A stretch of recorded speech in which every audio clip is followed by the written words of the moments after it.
एक छोटे से गांव में एक गुरु अपना आश्रम बना के रहा करते थे।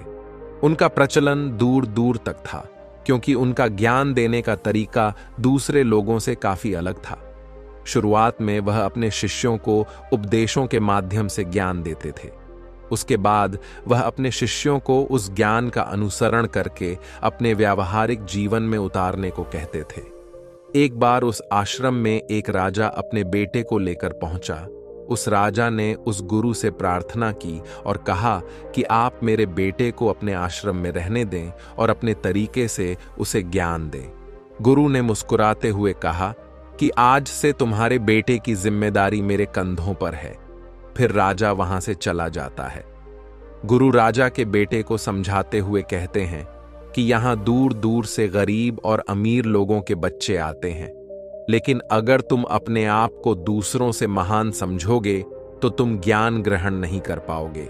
अगर तुम्हें ज्ञान ग्रहण करना है तो तुम्हें दूसरों की तरह अपने आप को साधारण समझना होगा। यही ज्ञान ग्रहण करने की सबसे पहली सीढ़ी होती है। इतना कहने के बाद गुरु उस बच्चे को सारे शिष्यों से मिलाते हैं, लेकिन बच्चों ने राजा को जाते हुए देख लिए थे। इसीलिए सभी बच्चे समझ गए थे कि यह बच्चा राजा का बेटा है। इसी वजह से आश्रम के सभी बच्चे राजा के बेटे की तरफ आकर्षित हो गए थे।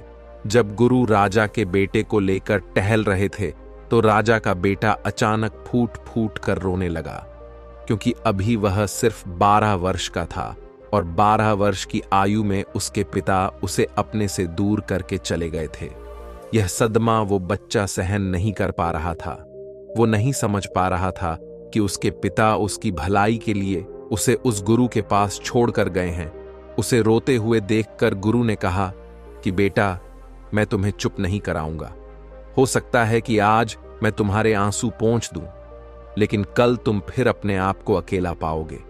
याद रखना, जीवन में इंसान अकेला आता है और अकेला ही जाता है।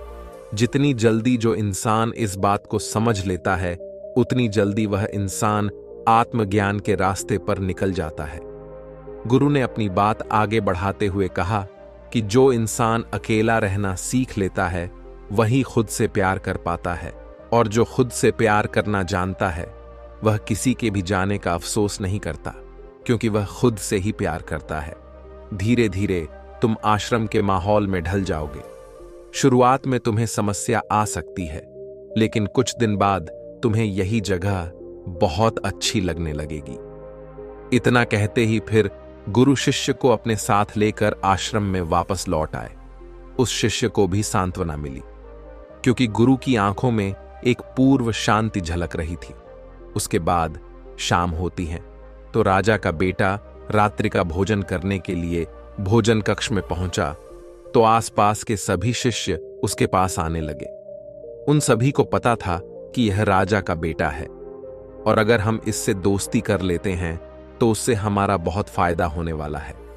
यही सोचकर आश्रम के ज्यादातर शिष्यों ने उसे घेर लिया था।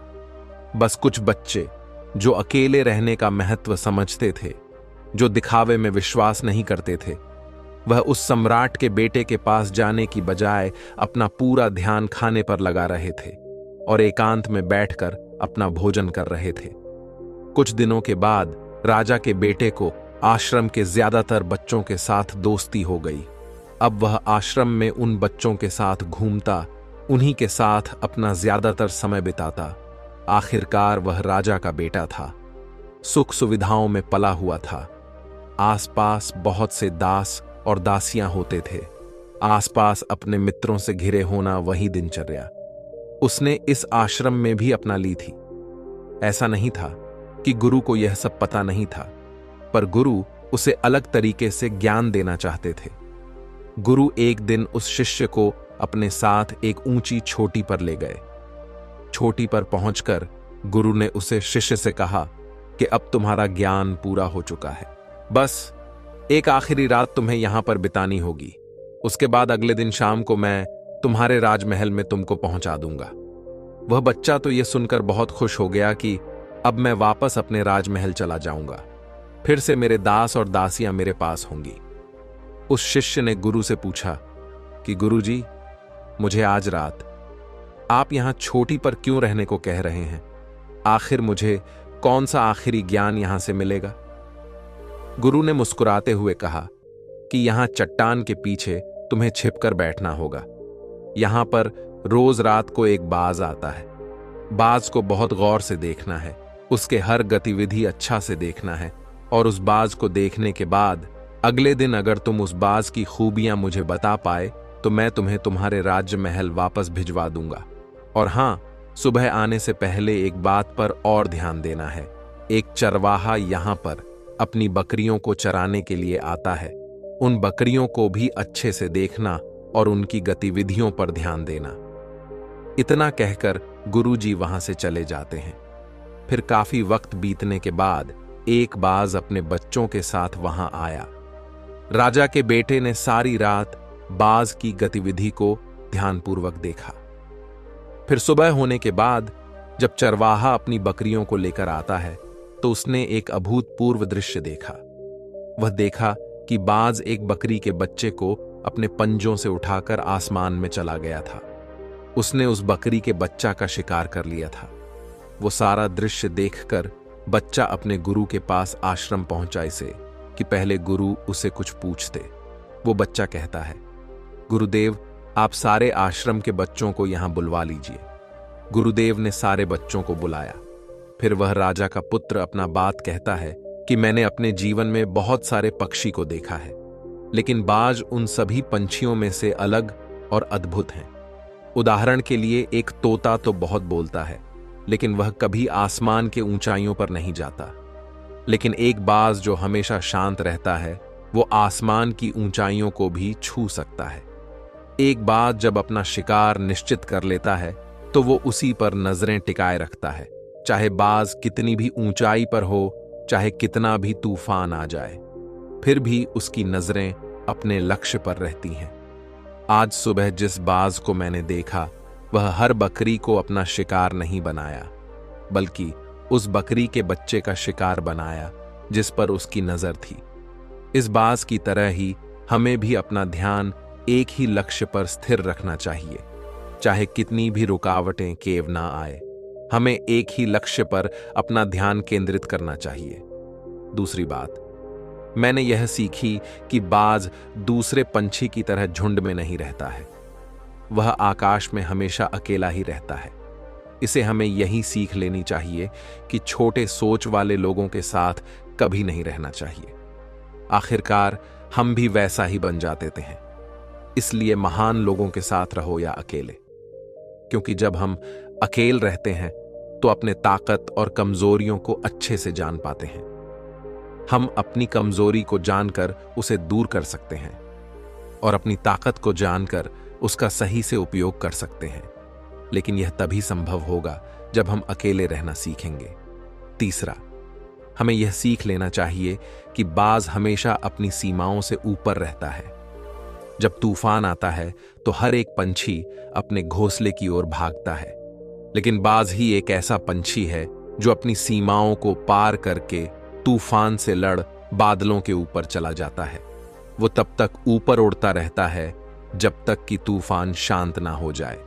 बाज अपनी सीमाओं को इसलिए हटा पाता है क्योंकि वह समस्या के आने पर घबराता नहीं है, बल्कि उसे एक सकारात्मक नजरिया से सामना करता है। इसी तरह हमारे जीवन में कितनी भी रुकावटें केव ना आ जाएं, हमें उसे सामना करना चाहिए, न कि डर कर भागना चाहिए। चौथी चीज, हमें यह सीखना चाहिए कि बाज अपने घोंसले में घास के कोमल तिनके नहीं रखते। जो तिनके कोमल हो जाते हैं वो उन्हें निकाल कर फेंक देते हैं। उसी तरह चाहे आपको कितनी नी भी आरामदायक जिंदगी केव ना मिली हो, उससे ऊपर उठकर आलस्य को दूर करके जीवन में मेहनत करते रहना चाहिए। जीवन में शारीरिक मेहनत और पसीना बहाना चाहिए, जिससे आप मजबूत बनते चले जाएंगे। हर रोज अपने को चुनौतियां दो, हर दिन मुश्किलों का सामना करो। केव की यही मुश्किलें आपको मजबूत बनाएगी। आपने जंगल में लोमड़ियों को झुंड में स्वीकार करते हुए देखा होगा, लेकिन एक बाज हमेशा अकेला ही शिकार करता है। वह जानता है कि झुंड में रहना हौसला तो देती है, लेकिन साहस छीन लेती है। फिर राजा का पुत्र बकरी की विशेषता बताता है। वह कहता है कि बकरी हमेशा झुंड में ही चलती है। उन्हें झुंड में एक साथ चलने में हिम्मत मिलती है, लेकिन जैसे ही उन पर शिकार होता है, बकरियां तीतर बितर हो जाती हैं। उनमें से एक भी बकरियां अपनी साथी की मदद के लिए नहीं आती हैं। इससे हमें यह सीख मिलती है कि हमारे साथ चाहे कितने भी लोग हों, किसी पर यकीन मत करना। यकीन करना तो सिर्फ अपने पर केव की बुरा समय आने पर बकरी की तरह लोग भी तीतर बितर हो जाएंगे और आपको पता भी नहीं चलेगा। इतना कहते ही राजा के पुत्र ने गुरु को प्रणाम किया और बोला, गुरुजी, अगर मेरे से कोई सिख बाकी रह गई हो तो कृपा करके आप बता दें। गुरु ने सभी बच्चों से कहा कि जो अभी इस बच्चे ने बताया, यह सारी बातें सही हैं, लेकिन यह सारी खूबियां तभी आप में आएगी जब आप अकेले रहने का अभ्यास करेंगे। आपने देखा होगा कि बाज कभी भी दूसरे पंछी की तरह झुंड में नहीं रहता है। वह आसमान में अकेला रहता है और अकेले रहने के कारण वह अपनी ताकत और कमियों को जान पाता है।